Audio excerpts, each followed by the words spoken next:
दोस्तों, आज की कहानी एक खौफनाक डायन और रहस्यमयी अघोरी की है, जिसे सुनते ही हर पल रोंगटे खड़े हो जाएंगे। आप सब जानते हैं कि हमारे देश में पहले तंत्र मंत्र और काली साधनाओं को लेकर कई जगहों को खास माना जाता था।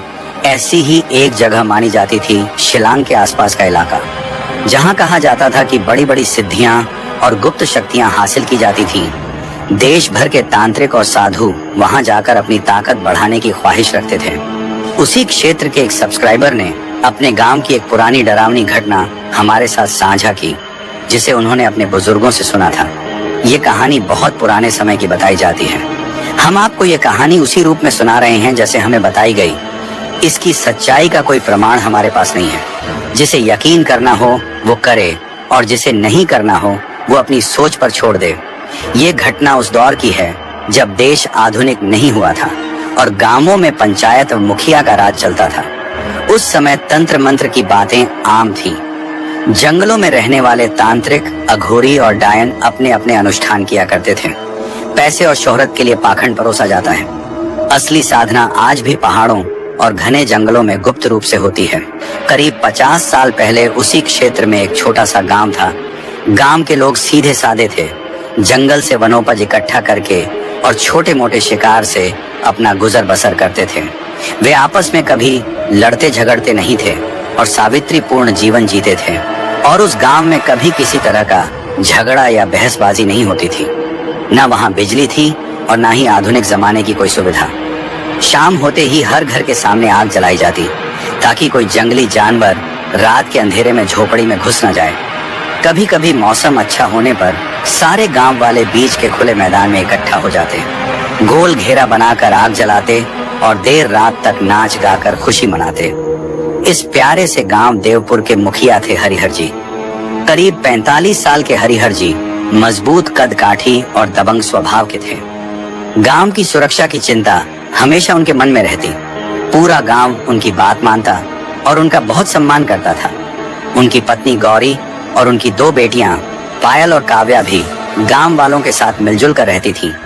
12 साल की पायल अपनी सहेलियों सुनीता और राधिका के साथ हर वक्त घूमती रहती थी।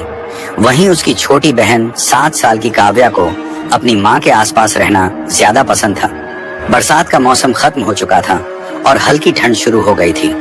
एक शाम सुनीता का बड़ा भाई मोहन रोज की तरह अपने दोस्तों के साथ जंगल से शिकार करके लौट रहा था। तभी अचानक उसे ऐसी आवाज सुनाई दी जैसे कोई तेंदुआ गुर्राता हुआ उनकी तरफ आ रहा हो। मोहन घबरा गया और दोस्तों से बोला कि भागो, तेंदुआ आ रहा है। तभी वह जानवर उनके बेहद करीब आ पहुंचा और चारों दोस्त जान बचाने के लिए अलग अलग दिशाओं में भागने लगे। इस हड़बड़ाहट में मोहन को पता ही नहीं चला कि वह गांव की दिशा छोड़कर उल्टी तरफ घने जंगल में घुस चुका है, जहां पेड़ों की छांव इतनी गहरी थी कि दिन में भी जमीन पर धूप नहीं पहुंचती थी। घबराया हुआ मोहन रास्ता ढूंढ ही रहा था कि उसे दूर अंधेरे में आग जलती दिखी।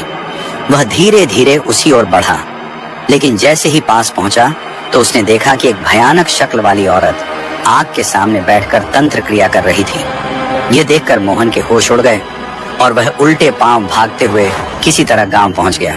डर के मारे उसकी बोलती बंद हो गई और तेज बुखार चढ़ गया। उस दिन के बाद उसने गांव से बाहर निकलना ही छोड़ दिया और चुपचाप घर में पड़ा रहने लगा। जिस डरावनी औरत को मोहन ने देखा था वह दरअसल उस इलाके की कुख्यात डायन कामरूपा थी। वह एक सूखे पेड़ के नीचे धधकते अग्निकुंड के सामने बैठकर अजीब भाषा में मंत्र बुदबुदा रही थी और अपने सिर के कंठीले बाल एक एक करके नोचकर आग में डाल रही थी। जैसे जैसे बाल जलते गए आग का रंग बदलता गया और जब उसने एक बड़ा गुच्छा नोचकर आग में डाला तो ज्वाला गहरे लाल रंग की हो गई। तभी उस सूखे पेड़ पर अचानक सैकड़ों चमगादड़ आकर लटक गए। डायन की कर्कश आवाज और चमगादड़ों की डरावनी चीखों से पूरा जंगल गूंज उठा। वह उठ खड़ी हुई और दोनों हाथ हवा में घुमाते हुए अजीब मंत्र पढ़ने लगी और आग के चारों तरफ नाचने लगी। करीब 7-8 मिनट बाद अचानक वहां हलचल हुई और जमीन पर पड़े सूखे पत्ते तेज हवा में उड़ने लगे, जिससे पूरे माहौल में और भी डर फैल गया। और उसी वक्त अग्निकुंड की लपटें और तेज भड़कने लगी। मगर डायन कामरूपा इन सब से बेखबर पूरी तल्लीनता से मंत्र जपते हुए आग के चारों ओर घूमती रही। फिर अचानक आग खुद ब खुद शांत हो गई। हवा में उड़ रहे सूखे पत्ते भी धीरे धीरे जमीन पर गिर पड़े। कुछ ही पलों में उसने मंत्र पढ़ना बंद किया और घुटनों के बल बैठकर अपना सिर गोल गोल घुमाने लगी। तभी अग्निकुंड के भीतर से सरसराहट हुई और एक बेहद अजीब डरावना नेवले जैसा जीव बाहर निकला। वह बिच्छू की तरह उछलता हुआ सीधे कामरूपा की गर्दन पर चढ़ गया। उसने अपने पंजों से उसकी गर्दन कसकर पकड़ ली और नुकीले दांत गड़ा दिए। दर्द से कामरूपा की चीख जंगल में गूंज उठी, जैसे कोई उसका गला काट रहा हो। चीख सुनकर उस जीव ने और जोर से दांत धंसा दिए और अजीब सी आवाज निकालने लगा। दर्द से तड़पती कामरूपा जमीन पर गिर पड़ी। तभी पेड़ पर लटके चमगादड़ उतरकर उसके चारों तरफ घेरा बना बैठे और डरावनी आवाज में पंख फड़फड़ाने लगे, मानो किसी अदृश्य शक्ति के आदेश पर ऐसा कर रहे हों। गर्दन पर बैठा नेवला अब धीरे धीरे ऊपर सरक कर उसके चेहरे से होता हुआ सिर के बीचों बीच आ बैठा और जीभ निकालकर अजीब सी बोली में कुछ बुदबुदाने लगा। ये सुनकर कामरूपा गरजती हुई बोली, हे महाबल, हे शक्ति के स्वामी, मुझे ऐसी ताकत दो कि मैं संसार की सबसे शक्तिशाली बन जाऊं। मेरी इच्छा पूरी करोगे ना? तभी वह नेवला उछलकर वापस बुझ चुके अग्निकुंड में कूद गया और पल भर में विशालकाय रूप धारण कर लिया। अपना भारी सिर हिलाते हुए वह बोला, यह सब इतना आसान नहीं है। अगर तू महाशक्ति चाहती है तो इसका एक ही रास्ता है। जल्द ही काली अमावस्या आने वाली है। उस रात से लगातार 5 रात तक तुझे एक एक कुंवारी बच्ची की बलि देनी होगी। तभी श्मशान छंपा तुझ पर प्रसन्न होगी। और वह विशालकाय जीव आगे बोला कि अगर तुम महाशक्ति का वरदान चाहती हो तो यह आसान नहीं होगा। इस बलि अनुष्ठान की शुरुआत तुम्हें महानिशा की कालरात्रि से करनी होगी। उस भयावह रात के आने में अब सिर्फ 4 दिन बचे हैं। जब वह रात आएगी तब तुम्हें एक बेहद कठोर साधना करनी पड़ेगी। संभव है कि इस अनुष्ठान में तुम्हारी जान तक चली जाए, लेकिन अगर तुमने इसे सही तरीके से पूरा कर लिया तो आगे की सारी बलियां देना तुम्हारे लिए आसान हो जाएगा। सबसे पहले तुम्हें एक ऐसी कुंवारी लड़की तलाश करनी होगी जिसका जन्म भी उसी कालरात्रि में हुआ हो, क्योंकि पहली बलि तभी स्वीकार की जाएगी जब वह कन्या भी उसी अशुभ रात को पैदा हुई हो। यह सुनते ही डायन कामरूपा खुशी से हाथ जोड़ते हुए बोली कि हाँ, मैं यह काम जरूर करूंगी, चाहे मुझे कुछ भी क्यों न सहना पड़े। मैं शक्ति पाने के लिए श्मशान छंपा को हर हाल में प्रसन्न करूंगी। बस अब मुझे किसी भी हाल में ऐसी लड़की ढूंढनी है जिसका जन्म महानिशा की कालरात्रि में हुआ हो। इतना कहते ही अग्निकुंड से निकला वह जीव फिर से नेवले के रूप में बदलकर उसी बुझी हुई आग में कूद गया और उसके कूदते ही अग्निकुंड पूरी तरह शांत हो गया। चारों ओर घना अंधेरा और सन्नाटा फैल गया। कुछ देर तक कामरूपा वहीं बैठी रही, फिर अचानक उठकर खुशी से झूमते हुए भयानक नृत्य करने लगी। उसकी खुशी का कोई ठिकाना नहीं था, क्योंकि जिस महाशक्ति की लालसा वर्षों से उसके दिल में पल रही थी उसका रास्ता अब उसे मिल चुका था। अब वह बेसब्री से काली अमावस्या की उस रात का इंतजार करने लगी जब उसे यह कठिन अनुष्ठान शुरू करना था। महाशक्ति पाने की दीवानगी में कामरूपा ने अब महानिशा की कालरात्रि में होने वाले महाअनुष्ठान की तैयारी शुरू कर दी।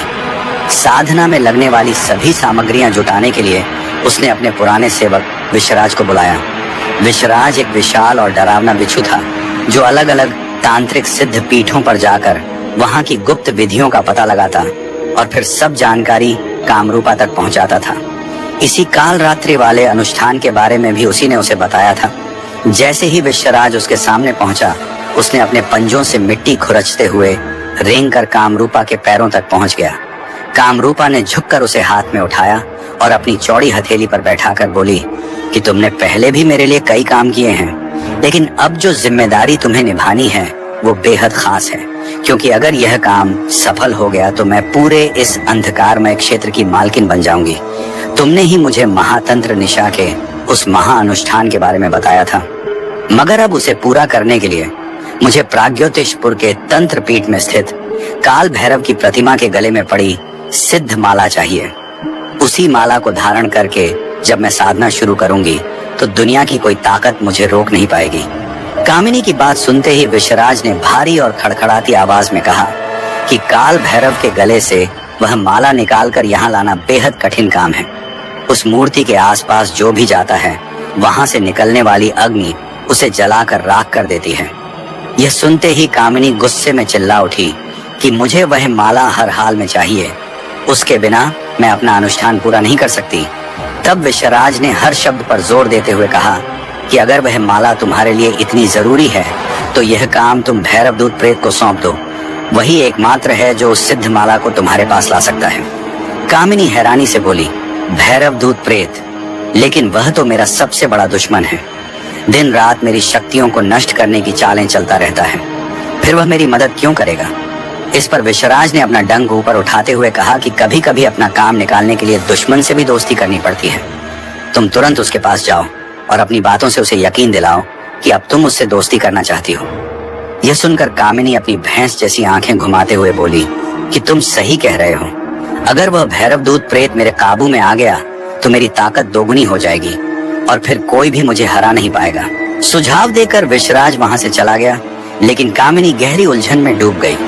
उसे समझ नहीं आ रहा था कि इतने चालाक और मक्कार भैरवदूत प्रेत को वह अपने साथ कैसे मिलाए।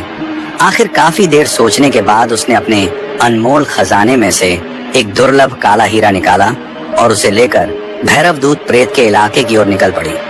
जैसे ही कामिनी ने उस क्षेत्र में कदम रखा, चारों तरफ अचानक हलचल मच गई और भयावह शोर गूंजने लगा, मानो किसी अदृश्य शक्ति ने उसकी मौजूदगी को भांप लिया हो।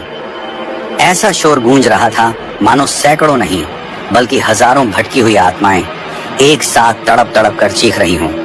इतनी भयानक आवाज सुनकर कामिनी जैसी डरावनी डायन का दिल भी कुछ पल के लिए कांप उठा। फिर वह अपनी बिना पलकों वाली आंखों से चारों ओर देखती हुई जोर से चिल्लाई कि भैरवदूत, यह बेकार का शोर बंद करो। मैं यहाँ किसी जरूरी काम से आई हूँ, इसलिए तुरंत मेरे सामने आओ। बात तुम्हारे फायदे की ही है। भैरवदूत प्रेत यह सुनकर कुछ क्षण चुप रहा, क्योंकि उसकी और कामिनी की दुश्मनी तो सांप और नेवले जैसी थी। दोनों ने आज तक एक दूसरे को नीचा दिखाने का कोई मौका नहीं छोड़ा था। इसलिए वह सामने आए बिना ही भारी खरखराती आवाज में बोला कि मैं तुम्हारी चालों में नहीं फंसने वाला। जरूर तुम्हें कोई खतरनाक हथियार मिल गया है और तुम मुझे खत्म करने आई हो। अगर अपनी जान प्यारी है तो अभी यहाँ से चली जाओ, वरना मैं कहर बनकर तुम्हारा अंत कर दूंगा। यह सुनते ही कामिनी ने अपने पास रखा दुर्लभ काला हीरा निकाला और उसे अपनी बड़ी हथेली के बीच रखते हुए बोली कि तुम जहां भी हो एक बार इस हीरे को देख लो। इसकी ताकत और चमत्कार से तुम भली भांति वाकिफ हो। आज मैं इसे तुम्हें भेंट करने आई हूँ ताकि हमारी सारी पुरानी दुश्मनी खत्म हो जाए और हम दोस्त बन सकें। आखिर कब तक हम यूं ही लड़ते झगड़ते रहेंगे? उस अंधेरी रात में भी काले हीरे की चमक दूर तक फैल रही थी। भैरवदूत प्रेत की गड्ढे जैसी आंखों में उसे देखकर लालच की चमक उभर आई और बिना देर किए वह कामिनी के सामने प्रकट हो गया। हीरा हाथ में लेकर वह अपने जबड़े हिलाते हुए जोर जोर से ठाके लगाने लगा और हीरे को अपनी खोपड़ी पर रखकर घमंड से बोला कि क्यों कामिनी, आखिर मेरी ताकत के आगे हार ही गई ना?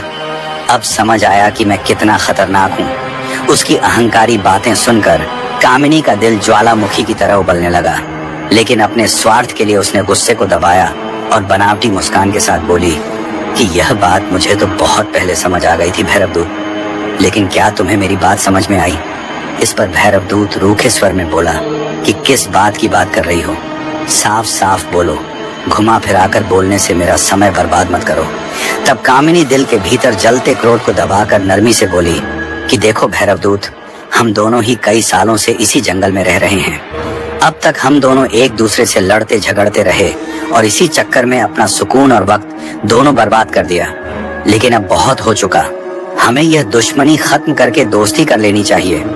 इसमें हम दोनों का ही फायदा है। सोचो, जब हमारी ताकतें एक हो जाएंगी तो हम क्या क्या नहीं कर पाएंगे। भैरवदूत कुछ पल सोचता रहा, फिर बोला ठीक है, मान भी लूं तुम्हारी बात, लेकिन ये ख्याल आज ही क्यों आया? क्या इससे पहले तुम्हारी अक्ल कहीं गिरवी रखी थी?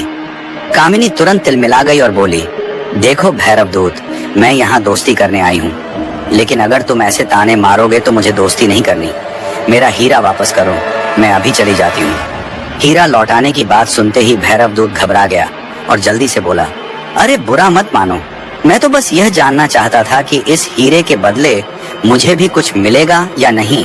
इस पर कामिनी ने हर शब्द पर जोर देते हुए कहा, ज्यादा कुछ नहीं, बस तुम्हें प्रगरोश नीचपुर जाना है और वहाँ जंगल में बनी काल भैरव की मूर्ति के गले से सिद्ध माला निकालकर मेरे पास लानी है। तुम्हारे जैसे शक्तिशाली प्रेत के लिए ये तो बेहद आसान काम होगा। ये सुनते ही भैरव दूत जोर से चिल्लाया, काल भैरव की माला, ये तो असंभव है, मैं यह काम कभी नहीं कर सकता। लेकिन कामिनी ने ताना मारते हुए कहा, क्या तुम सच में इतने कमजोर हो? तुम कोई मामूली प्रेत नहीं बल्कि असीम ताकत के स्वामी हो।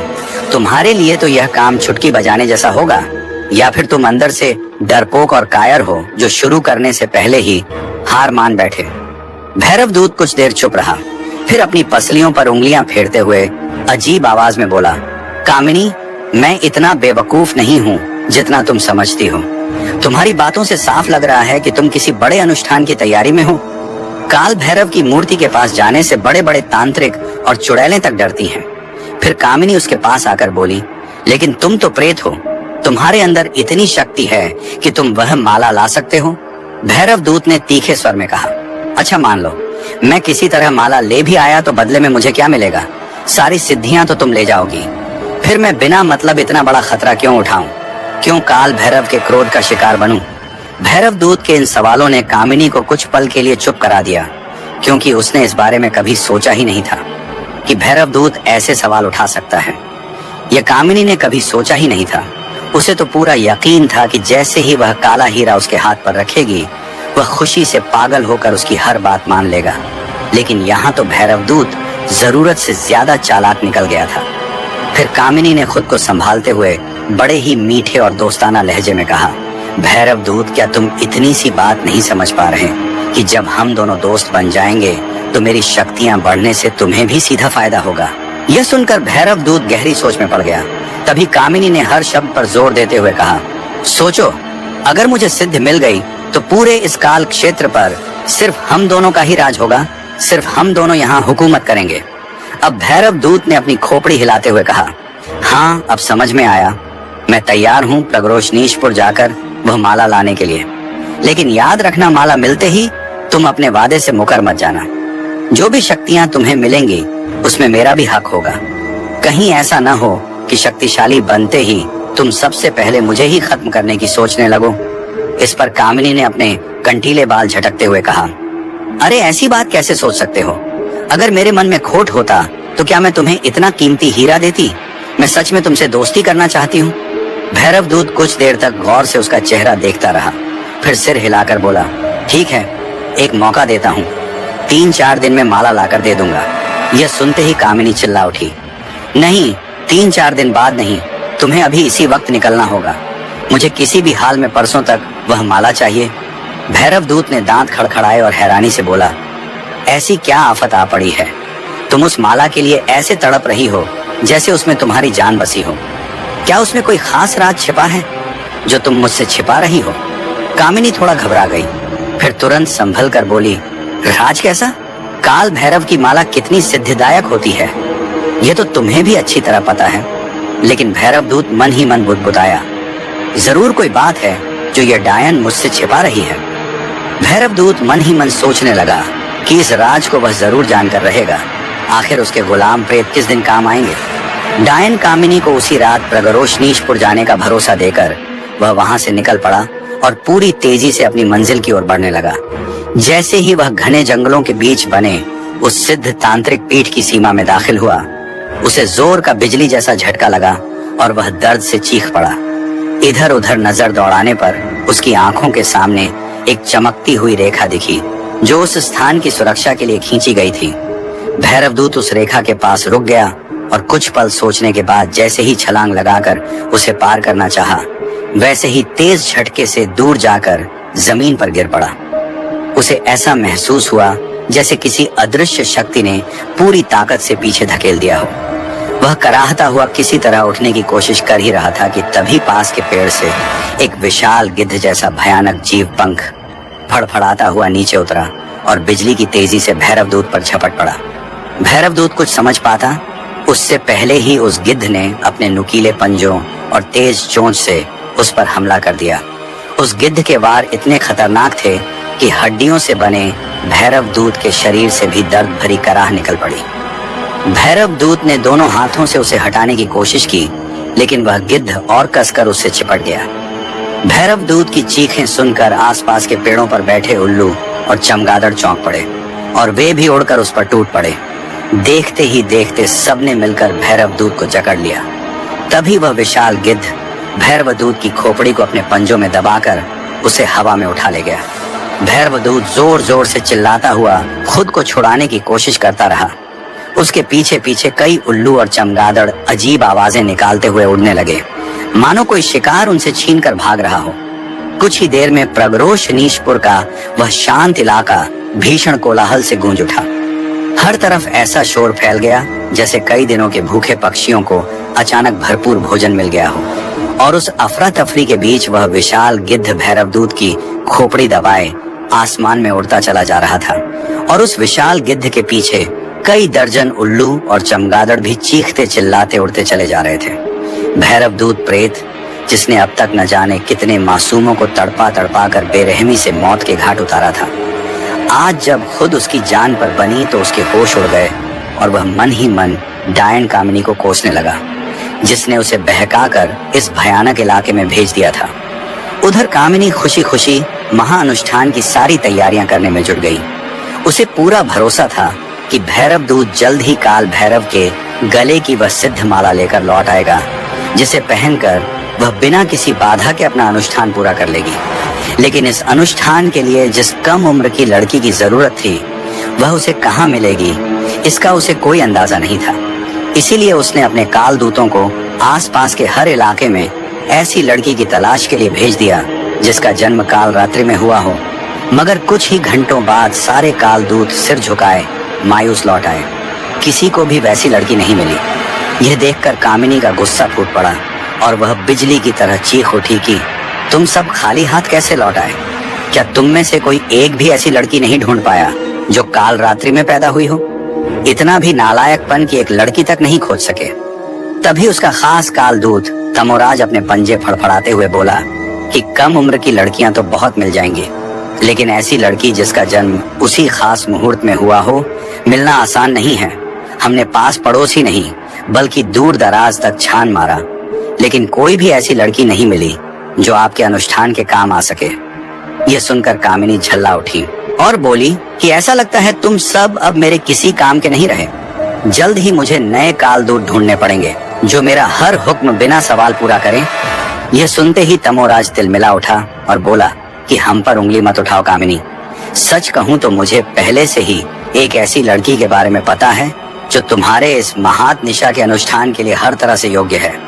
कामिनी यह सुनकर चौंक गई और बोली कि अगर तुम्हें ऐसी लड़की के बारे में पता है तो अब तक उसे पकड़कर मेरे पास क्यों नहीं लाए? बताओ वह लड़की कहाँ रहती है? तब तमोराज ने धीमी आवाज में कहा कि वह लड़की इस वक्त ऐसी जगह है जहाँ तुम कभी नहीं पहुँच सकती।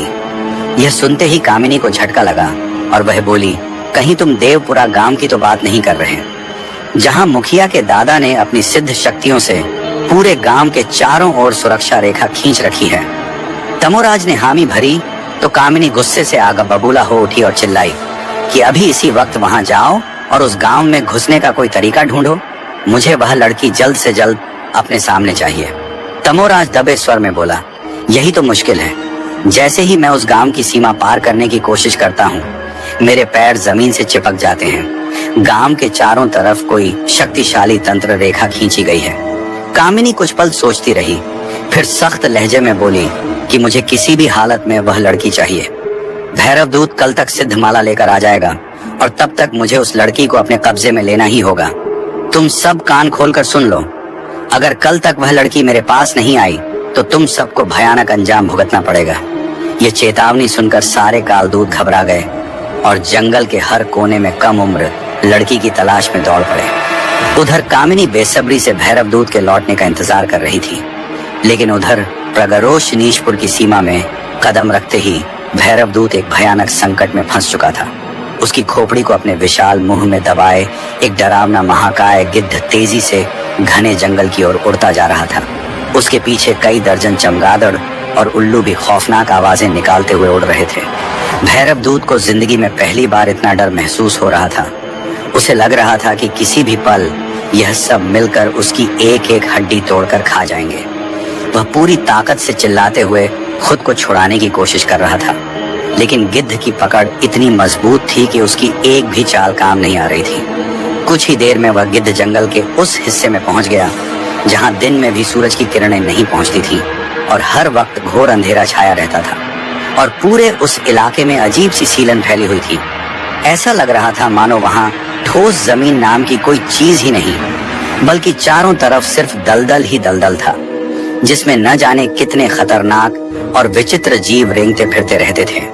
उस डरावने दलदली प्रदेश में पहुंचते ही उस महाकाय गिद्ध ने अपने मुंह में दबाई हुई भैरवदूत प्रेत की खोपड़ी को एक झटके में छोड़ दिया।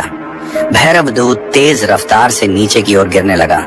शुरुआत में उसे गिद्ध के मुंह से छूटने पर थोड़ी राहत महसूस हुई, लेकिन जैसे ही उसकी नजर नीचे फैले दलदल और उसमें रेंगते सैकड़ों अजीब जीवों पर पड़ी तो डर से उसकी चीख निकल गई। वह जोर जोर से चिल्लाने लगा, बचाओ, कोई मुझे बचा लो। लेकिन उसकी चीख सुनते ही ऊपर उड़ रहे दर्जनों चमगादड़ और उल्लू हड्डियों के लालच में और ज्यादा उग्र हो गए और तेजी से नीचे गिरते हुए उसके पीछे लपक पड़े। अब भैरवदूत को साफ महसूस होने लगा कि उसका अंत करीब है, क्योंकि नीचे दलदल में रेंगते खतरनाक जीव और पीछे उड़ते ये भूखे पक्षी सब उसकी चमकती हड्डियों को नोचने के लिए उतावले थे। लार टपकाते हुए वे भूखे कुत्तों की तरह उसके पीछे पड़े थे। कुछ ही पलों में भैरवदूत धड़ाम से दलदल में जा गिरा और अगले ही पल तेजी से उसमें धंसने लगा। उसे हैरत इस बात की हो रही थी कि यहाँ उसकी कोई भी मायावी शक्ति या तंत्र मंत्र काम नहीं कर रहा था। ऐसा लग रहा था जैसे इस पूरे इलाके में कोई ऐसी अदृश्य ताकत फैली हुई हो जो हर तरह की जादुई शक्तियों को बेअसर कर देती हो। देखते ही देखते उसका आधा शरीर दलदल में समा गया। तभी वहां रेंगते भयानक जीव उस पर टूट पड़े और उसकी एक एक हड्डी को अपने नुकीले पंजों और दांतों में जकड़कर बुरी तरह नोचना शुरू कर दिया। दर्द से भैरवदूत की दिल दहला देने वाली चीखें पूरे सुनसान इलाके में गूंज उठी। वह कराहते हुए चिल्लाया, अब नहीं सह पा रहा, कोई मुझे बचा लो। तभी वही महाकाय गिद्ध उड़ता हुआ नीचे आया और उसके बिल्कुल पास आकर कड़कती हुई डरावनी आवाज में बोला, अब क्यों चीख रहे हो? क्या यहाँ आने से पहले तुम्हें यह अंदाजा नहीं था कि जो दूसरों को दर्द देता है उसका अंत भी ऐसे ही होता है, कि यह पूरा इलाका किसी आम जगह का नहीं बल्कि तंत्र पीठ के महासिद्ध तांत्रिक अघोरा का क्षेत्र है। वही अघोरा जो काल भैरव का परम उपासक और सर्वशक्तिमान तांत्रिक माना जाता है। दर्द से कराहता हुआ भैरवदूत प्रेत किसी तरह बोला, मैं यहाँ अपनी मर्जी से नहीं आया हूँ, किसी ने मुझे बहकाकर यहाँ भेज दिया। मुझसे गलती हो गई, मुझे माफ कर दो और यहाँ से जाने दो, मैं कभी पलटकर भी नहीं देखूंगा। ये सुनते ही गिद्ध ने अपनी नुकीली चोंच से भैरवदूत की खोपड़ी पर जोरदार वार करते हुए कहा, क्या तुम छोटे बच्चे हो जो किसी के बहकावे में आ गए? तुम्हें नहीं पता था कि महान अघोरा की असीम शक्तियों के आगे इस पूरे इलाके में किसी भी तंत्र मंत्र या मायावी शक्ति का कोई असर नहीं होता। यहाँ सब कुछ बेअसर हो जाता है। तब तक भैरवदूत दर्द से पूरी तरह टूट चुका था। वह रोते हुए गिड़गिड़ाने लगा, बस एक बार मेरी जान बख्श दो। गिद्ध आग उगलती आवाज में बोला, अब यह फैसला अघोरा खुद करेंगे कि तुम्हें मौका मिलेगा या नहीं। भैरवदूत की हालत देखकर गिद्ध ने हिकारत भरी हंसी हंसते हुए बताया कि इस पूरे क्षेत्र में अघोरा के अलावा किसी और की कोई शक्ति काम नहीं करती, चाहे तांत्रिक हो या डायन या कोई प्रेत, सबकी शक्तियां यहाँ बेकार हो जाती हैं। यह सुनकर भैरवदूत कांपते हुए बोला, मुझे जल्दी से उस महान तांत्रिक से मिलवा दो, वरना ये जीव मेरी एक एक हड्डी चबा जाएंगे। उसकी हालत देखकर गिद्ध जोर से ठहाका मारने लगा और दलदल में आधे धंसे भैरवदूत को अपनी चोंच से पकड़कर ऊपर उड़ा ले गया। भैरवदूत के उड़ते ही उसकी हड्डियों से चिपके सारे जीव जमीन पर गिर गए। कुछ दूर उड़ने के बाद गिद्ध जंगल के भीतर बने एक उजाड़ टीले पर उतरा। भैरवदूत को पटककर वह वहां से उड़ गया। किसी तरह अपनी हड्डियों का ढांचा संभालते हुए जब भैरवदूत खड़ा हुआ तो उसकी हालत और बिगड़ गई, क्योंकि वह जिस टीले पर खड़ा था वह ऊपर से नीचे तक खोपड़ियों से बना था। हजारों इंसानी खोपड़ियों से बने उस भयानक टीले के सबसे ऊपर एक औघड़ सा तांत्रिक अघोरा ध्यान मुद्रा में बैठा था। खुद हड्डियों का ढांचा होने के बावजूद भैरवदूत प्रेत उस दृश्य को देखकर अंदर तक कांप उठा। लेकिन जैसे ही भैरवदूत प्रेत की नजर उस जंगली भैंसे जैसे सिर वाले तांत्रिक अघोरा पर पड़ी। वह डर से कांप उठा।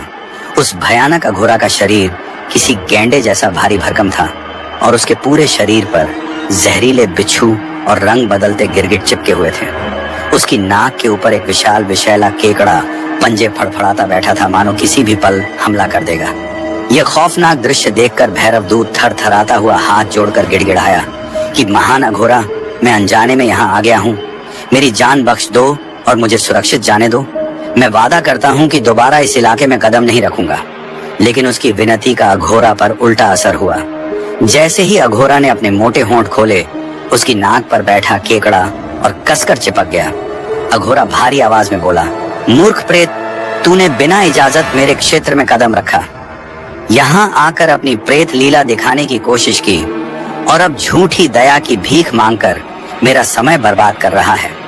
अब मैं तुझे किसी भी हालत में नहीं छोड़ूंगा। ऐसी सजा दूंगा कि तू सैकड़ों साल तक इस खोपड़ियों के टीले के नीचे दबा तड़पता रहेगा। यह सुनकर भैरवदूत रोते हुए बोला, मैं उस मक्कार डायन कामिनी के बहकावे में आ गया था। अगर सजा देनी है तो उसे दो। मैं तो उसके कहने पर यहाँ आया। अब वादा करता हूँ कि अगर आपने मुझे छोड़ दिया तो आपकी हर बात मानूंगा। बस एक बार माफ कर दीजिए। भैरवदूत की बातें सुन। अघोरा कुछ पल सोचता रहा, फिर कठोर स्वर में बोला, तो यही असली वजह है तुम्हारे यहाँ आने की। तुम उस सिद्ध माला को लेने आए हो, लेकिन क्या तुम्हें पता है कि वह माला जिस काल भैरव की मूर्ति के गले में है, वह मेरे आराध्य देव हैं। तुम या वह दुष्ट कामिनी ये सोच भी कैसे सकते हो कि तुम जैसे तुच्छ जीव उस पवित्र माला को छू सकते हो? माला निकालना तो दूर, उस मूर्ति के पास जाने की कोशिश भी तुम्हें जलाकर राख करने के लिए काफी है। भैरवदूत प्रेत डर से सूखे पत्ते की तरह कांपने लगा। उसके कांपते ही उसके ढांचे की हर हड्डी खड़खड़ाने लगी, जैसे कोई खड़ताल बज रही हो। तभी अघोरा ने आंखें मूंद कर ध्यान लगाया और दोनों हाथ हवा में घुमा दिए। अगले ही पल भैरवदूत की खोपड़ी दो हिस्सों में फट गई और वह दिल दहला देने वाली चीख के साथ उस खोपड़ियों के टीले से उड़ता हुआ सीधे जंगल में आ गिरा। उसकी दर्दनाक चीख जब दूर बैठे डायन कामिनी के कानों तक पहुंची तो उसका दिल कांप उठा। वह तुरंत समझ गई कि भैरवदूत का अंत हो चुका है और अब काल भैरव की सिद्ध माला उसे खुद ही हासिल करनी पड़ेगी। काफी सोच विचार के बाद डायन ने एक नई चाल चली। उसने एक कमजोर बूढ़ी औरत का रूप बनाया और देवपुरा गांव के पास जाकर एक फटा हुआ कंबल ओढ़कर लेट गई। अगले दिन सुबह जब गांव वाले जागे तो कुछ लोगों की नजर उस बूढ़ी औरत पर पड़ी। उन्होंने आवाज लगाई तो डायन कराहते हुए बोली कि मैं बहुत बीमार हूँ। मेरे घर वालों ने मुझे जंगल में मरने के लिए छोड़ दिया था। किसी तरह घिसटते हुए यहाँ तक आ पाई हूँ, लेकिन अब मुझ में उठने की ताकत भी नहीं बची। ये सुनते ही गांव वालों का दिल पसीज गया। उन्होंने उस बूढ़ी को उठाया और मुखिया के घर ले आए। मुखिया रघुवीर जी परिवार सहित बाहर आए और सारी बात सुनी। एक गांव वाले ने कहा कि आपके घर के पीछे जो पुराना कमरा है उसमें यह बूढ़ी आराम से रह सकती है। ठीक होते ही खुद अपने गांव चली जाएगी। रघुवीर जी ने खुशी से हामी भर दी और अपनी पत्नी सावित्री और दोनों बेटियों को उस बूढ़ी का ध्यान रखने को कहा। डायन का पहला बड़ा काम सफल हो चुका था। अब उसे बस काली अमावस्या की रात पहली बलि देनी थी और इसके लिए उसने अपना शिकार भी चुन लिया था। नंदिनी की सहेली मीनू की छोटी बहन 5 साल की चंचल, जो गोरी गोल मटोल और गुड़िया जैसी प्यारी बच्ची थी, अक्सर खेलते खेलते मुखिया के घर आ जाया करती थी। एक दोपहर जैसे ही छोटी चंचल खेलते खेलते मुखिया के घर आई, मौके की ताक में बैठी बूढ़ी औरत के भेष में डायन कामिनी ने तुरंत उसे खिलौनों का लालच देकर अपने पास बुला लिया। मासूम चंचल जैसे ही पास पहुंची, कामिनी ने झट से उसे बेहोश कर दिया और अपने कमरे में रखे पुराने टूटे संदूक के भीतर बंद कर दिया। कुछ देर बाद जब चंचल को ढूंढा गया तो वह कहीं नजर नहीं आई। वहीं बूढ़ी बनी डायन ने बीमारी का बहाना बनाकर कमरे का दरवाजा अंदर से बंद कर लिया और अपने अनुष्ठान की तैयारी में जुट गई। रात के करीब 1:30 बज चुके थे और चारों तरफ ऐसा घुप अंधेरा छाया था मानो धरती से आकाश तक अंधकार का साम्राज्य फैल गया हो। इस सन्नाटे में कोई आवाज नहीं थी, यहाँ तक कि रोज सुनाई देने वाली चमगादड़ों, कुत्तों और उल्लुओं की आवाजें भी गायब थीं। ऐसा लग रहा था जैसे सब जीव किसी अनदेखे डर से सहमे अपने अपने ठिकानों में दुबके बैठे हों।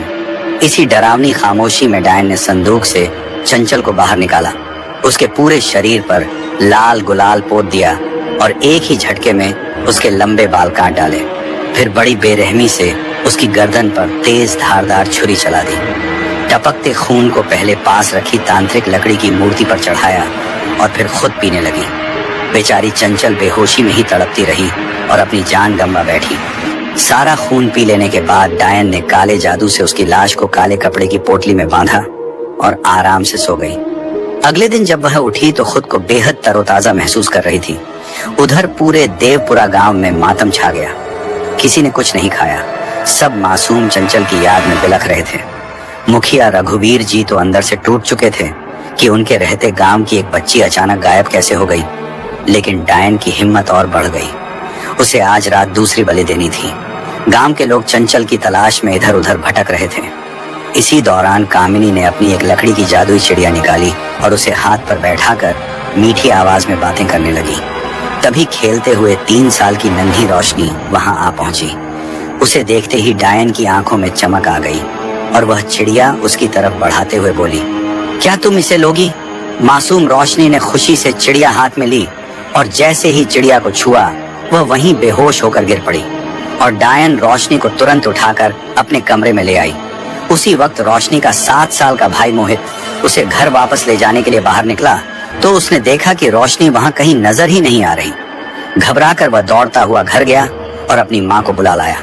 माँ बदहवास हालत में दौड़ती हुई आई और जोर जोर से रोशनी का नाम पुकारने लगी। जब गांव में यह खबर फैली कि रोशनी अचानक गायब हो गई है तो सब लोग हक्के बक्के होकर मुखिया रघुवीर जी के घर की तरफ भाग पड़े। तभी रघुवीर जी और उनका परिवार भी यह खबर सुनते ही दौड़कर बाहर आ गए।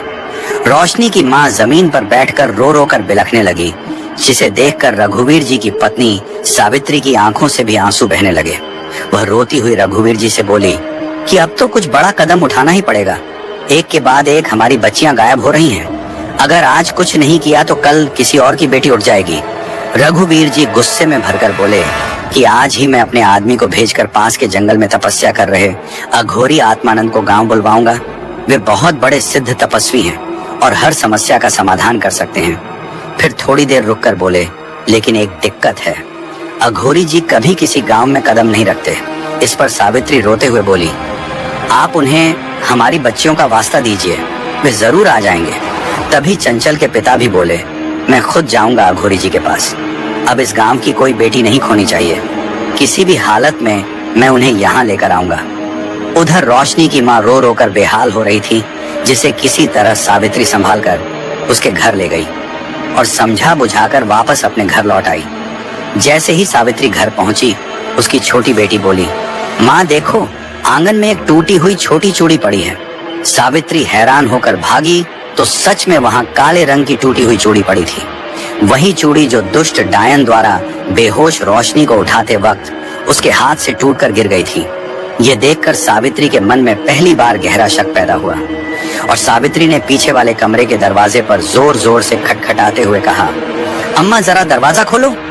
उस वक्त डायन रोशनी को पुराने संदूक में बंद कर रही थी। सावित्री की आवाज सुनते ही वह घबरा गई और चिल्लाई, मैं सो रही हूँ, तुम यहाँ से जाओ। सावित्री का दिल जोर जोर से धड़कने लगा। उसने अपनी छोटी बेटी काव्या को गोद में उठाया और बोली, तू ऊपर वाले छोटे झरोखे से झांक कर देख अंदर क्या हो रहा है। काव्या जैसे ही झरोखे से अंदर झांकी तो डर के मारे चीख पड़ी। कमरे के अंदर डायन अपने असली विकराल रूप में थी और तेजी से रोशनी को संदूक में ठूंस रही थी। काव्या की चीख सुनकर डायन ने ऊपर देखा और गुस्से से चिल्लाई, इतनी हिम्मत कैसे हुई तुझे मुझे छिपकर देखने की? ठहर, अभी तेरी गर्दन दबोचकर तेरा खून पी जाऊंगी। डर से कांपती काव्या माँ की गोद में दुबक गई। सावित्री ने तुरंत कमरे का दरवाजा बाहर से बंद कर दिया और जोर जोर से अपने पति और गांव वालों को पुकारने लगी। कुछ ही पलों में रघुवीर जी और कई लोग वहां पहुंच गए, लेकिन सावित्री कुछ बताती उससे पहले ही कमरे की छत फाड़कर डायन उड़ती हुई बाहर निकल गई। उसकी भयानक शक्ल और बाहों में बेसुध पड़ी रोशनी को देखकर सब घबरा गए। चीख पुकार मच गई। डायन डरावनी हंसी हंसते हुए भैंसे जैसी आवाज में बोली, मूर्ख इंसानों, इतना शोर क्यों मचा रहे हो? तुम मेरा कुछ नहीं बिगाड़ सकते। मैं तुम्हें कीड़े मकोड़े की तरह कुचल दूंगी। यह सुनकर रघुवीर जी गुस्से और दर्द से चिल्लाए, हमने तुम्हें अपने घर में सहारा दिया और तुमने हमारी अच्छाई का यह बदला दिया। तभी काव्या और जोर से रोने लगी। उसी पल गांव की बाहरी सीमा से काला बादल उठता हुआ नजर आया। सब हैरानी से उस तरफ देखने लगे और अचानक उसी काले बादल के बीच से अघोरी आत्मानंद प्रकट हो गया। उस अघोरी आत्मानंद ने झपट्टा मारकर एक हाथ से डायन के बाल कसकर पकड़ लिए और दूसरे हाथ से उसकी गोद में बेसुध पड़ी रोशनी को छीनकर नीचे खड़े रघुवीर जी की ओर उछाल दिया। रघुवीर जी ने फौरन आगे बढ़कर रोशनी को संभाल लिया। अपनी शिकार को हाथ से निकलते देख डायन कामिनी गुस्से से पागल हो गई और अघोरी पर टूट पड़ी। अघोरी ने गरजते हुए गांव वालों को पीछे हटने का इशारा किया और खुद पूरी ताकत से उसका सामना करने लगा। अब कामिनी अपने बाल बिखेर कर भयानक अंदाज में गुर्राती हुई अघोरी पर हमला कर रही थी। उसे इतने विकराल रूप में देख अघोरी पहले चौंका, लेकिन अगले ही पल वह भी पूरी शक्ति से भिड़ गया। डायन अपनी भैंसे जैसी आंखें और फाड़ते हुए गुर्राकर बोली, तू कौन है और यहाँ क्यों आया है? अघोरी दहाड़ते हुए बोला, अभी तेरे इस घिनौने शरीर के टुकड़े टुकड़े करके शिलांग के जंगलों में ले जाकर भूखे गिद्धों को खिला दूंगा। शिलांग का नाम सुनते ही डायन सन्न रह गई और गौर से अघोरी को घूरते हुए बोली, तू वहां से आया है क्या? जैसे ही अघोरी ने गर्दन झटक कर हामी भरी तो कामिनी कुछ पल सहमी सी रह गई और फिर डरते हुए बोली, तुम कहीं वही महामंत्र अघोरा तो नहीं हो जिसने भैरव दूत प्रेत की हालत खराब कर दी थी, जो मरते मरते बचा था? लेकिन उसकी बात पूरी होने से पहले ही अघोरी बीच में बोल पड़ा, अब समझा मैं, जरूर उस भैरव दूत को तुमने ही मेरे इलाके में भेजा होगा, वरना उसमें इतनी हिम्मत कभी नहीं होती। ये सुनते ही कामिनी चीख उठी, अब कोई मुझे नहीं रोक सकता। मैं महातंत्र निशा का अनुष्ठान करके स्मशान चंपा को प्रसन्न करूंगी और इस पूरे काल क्षेत्र की महारानी बनूंगी। यह कहते हुए वह और उग्र हो गई। तब अघोरी ने उसके कंटीले बालों का एक गुच्छा उखाड़कर दूर फेंक दिया और गुस्से से गर्जा, बेकार के सपने देखना छोड़ दे। मेरे रहते तू कभी अपने इस घिनौने मकसद में कामयाब नहीं हो पाएगी। डायन अब भयानक दहाड़ में गरजी कि तुझ जैसे अघोरी की मेरे सामने कोई हैसियत नहीं है, अभी दिखाती हूँ अपनी ताकत। इतना कहते ही उसने हाथ हवा में घुमाए और डरावने मंत्र बुदबुदाने लगी। पल भर में उसका चेहरा और विकराल हो गया। मुंह से निकले लंबे दांत और ज्यादा नुकीले हो उठे। फिर वह भेड़िए की तरह दांतों और नाखूनों से अघोरी पर टूट पड़ी। कुछ ही देर में अघोरी लहूलुहान हो गया। उसकी ताकत कमजोर पड़ने लगी और वह हारता सा नजर आने लगा। डायन ने उसे जमीन पर पटक दिया और गुर्राती हुई मुखिया के घर की ओर दौड़ी। बंद दरवाजे पर लात मारकर चिल्लाई कि काव्या और रोशनी को मेरे हवाले कर दो, वरना पूरे गांव के बच्चों को मार डालूंगी। एक जोर की ठोकर से उसने दरवाजा तोड़ दिया और घर के अंदर घुसकर काव्या को ढूंढने लगी। जैसे ही उसकी नजर काव्या पर पड़ी, वह लपक कर आगे बढ़ी।